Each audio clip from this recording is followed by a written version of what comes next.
1. Shut off the water to your PVC pipe. You don't want any water going through your pipes while you're making repairs. Your shut-off valve might be in your basement, or could be in a crawl space, depending on the layout of your home. 2. Wipe down the leaky section of pipe. Grab a clean cloth and dry off any leftover leaks or spills from the surface, along with any dirt or grime. 3. Follow the packaging directions to form the putty. Pick up a package of epoxy from your local hardware store. Epoxy often comes in a stick made with a hardener and a resin.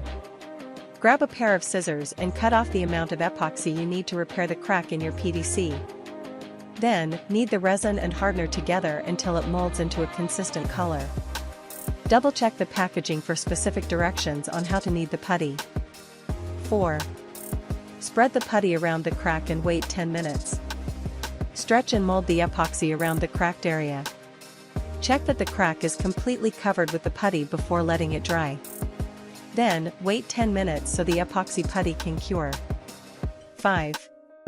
Wait 1 hour before turning the water on. Your epoxy putty will be hard to the touch in about 10 minutes. To be safe, wait an hour before resetting the water lines.